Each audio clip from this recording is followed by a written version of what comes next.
the final non-conference game, and I was pleased with the effort of our guys. I thought the effort was there, and obviously when you get a lead of that magnitude, sometimes the interest kind of goes the other way. And so that was my biggest charge at halftime, was making sure our guys stay engaged and understanding that the game is not over with, and we want to continue to play good basketball. We outmanned them. We had a size advantage, and I thought we did a good job of taking advantage of that. Our defense, the first play of the game, Fred deflects the ball, and I look up and we're scoring at the basket. So it was triggered by our defense. And we did some good things in transition. We did some not so good things in transition.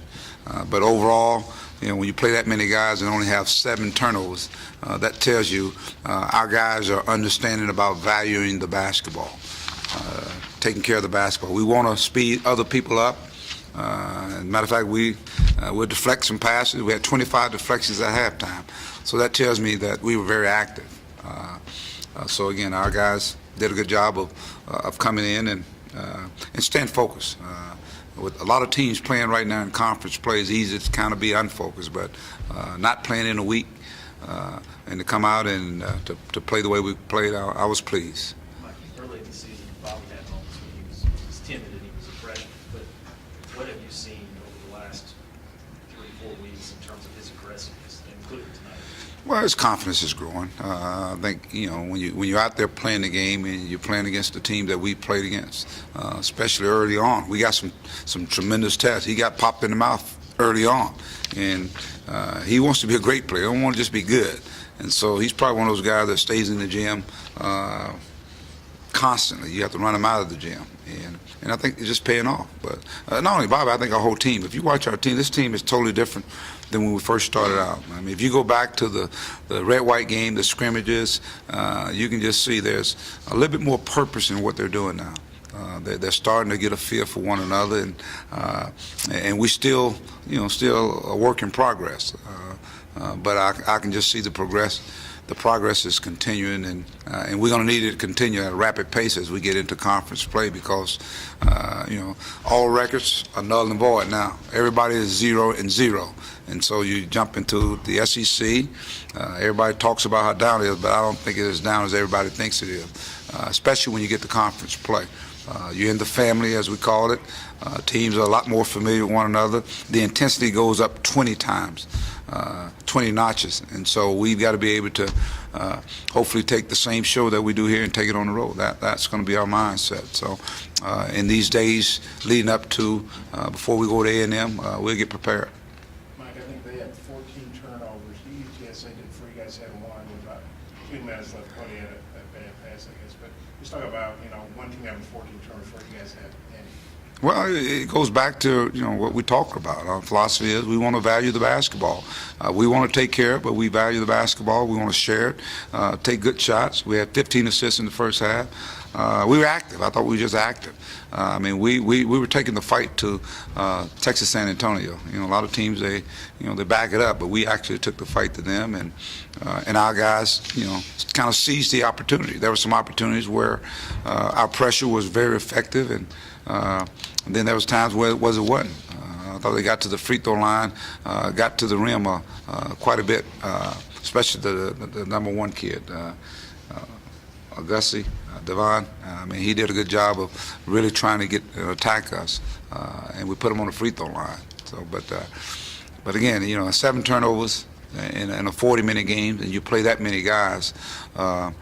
As I said, hopefully our guys are getting the message of taking care of the ball. And of course, they played the zone, so it allowed us to just move the basketball around. I guess you kept your intensity up throughout. Thought Kiko got in charge there. Oh, there's no question about it. I gave him some points. I gave him probably about 5 points. So I told my guys, hey, I'll take the blame for them getting over 70, because I just thought it was. I thought it was one he just ran right over. What did you say to get to that? I didn't say. I think I was probably at the other end of the floor. I don't know. You wouldn't want to know what I said, Bob. So. Or you think it was your being? No, it was more than that. It was more than that. That was. I guess I deserved it. That gives a career high points and rebounds for Bobby. He did 8 from the field. Just talk about Bobby's game. Oh, he was, I mean, you look at it, he's almost perfect. I mean, he missed one free throw. I mean, he rebounded the basketball in 23 minutes, 3 assists, 2 block shots. He was active tonight. He's playing some quality minutes for us, and he has a big time motor, energy, and he's got a great feel for the game. I mean, he'll be the first to say, hey, my teammates did a good job of getting me the ball in the right position. And but he's active, he's running, he's in the passing lane. I mean, can you imagine a 6-guy, 10-guy down in the passing lane deflecting passes? And he's not done it only once. He's done it like 2 or 3 times this year. And so that tells me that he's picking up on things a lot quicker than even I anticipated. I think their coach said they had to call 3 timeouts in the first half when you guys had them trapped. And how does that make you feel when you make a team do that? Our pressure is effective. I thought our guys are doing a good job without fouling. I mean, when you can corral teams where they can't get the ball in, and now they're using their timeouts, that's an advantage to us because I don't use most of mine anyway.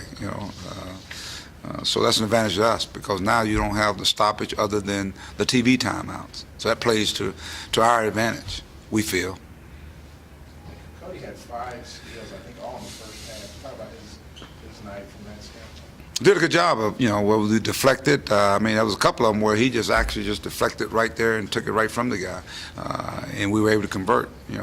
Those turnovers that we were getting, we actually were scoring off of them tonight. So that Cody was pretty active. I think he was just wherever the ball is, and he's got he just understands it a lot more, playing passing lanes. And Cody is a glue guy. He can do a lot of different things. And so the deflections that we have, he's coming up with some of those.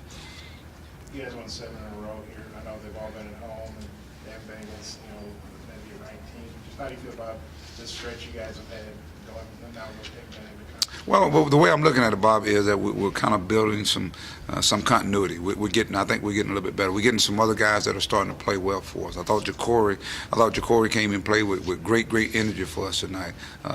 Did a lot of good things for us. So we're getting more and more guys that are starting to play at a high level, and the more we can get playing at that high level, that's what you want. That's the work in progress that we talk about, and hopefully it entails defense. That our guys are trying to do it with defense. We're holding teams in the 30s in field goal percentage. We're creating turnovers. We're not turning it over ourselves. We're shooting out a decent percentage, other than 3-point shots tonight. So there are some things that we're doing well, and as we continue to get in conference play, the intensity will turn up even more notches. But we want to continue to play attack basketball. That's to me what we're doing. We're attacking them defensively, and we're attacking them offensively as well.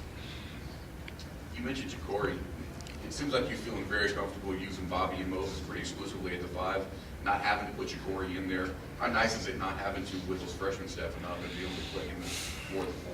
Well, if you saw it tonight, I put Bobby and Moses out there tonight. I did it the other night, and they didn't look bad. As a matter of fact, against that zone, they did a pretty good job of moving the basketball. So I just think, he's just another weapon that we have. I mean, that a lot of people are probably not aware of. He's capable of coming out and doing some things defensively as well as offensively. So I think sometimes it's a nice problem to have. I had 9 pretty quick points. Maybe just talk about the start. Oh, I thought Kai set this. I thought Kai and Fred. I thought those guards kind of set the tone. I thought they really did set the tone defensively, guarding their guys, and Kai did a good job of attacking their zone early on, getting in the lanes in transition and finishing. He's one of those guys.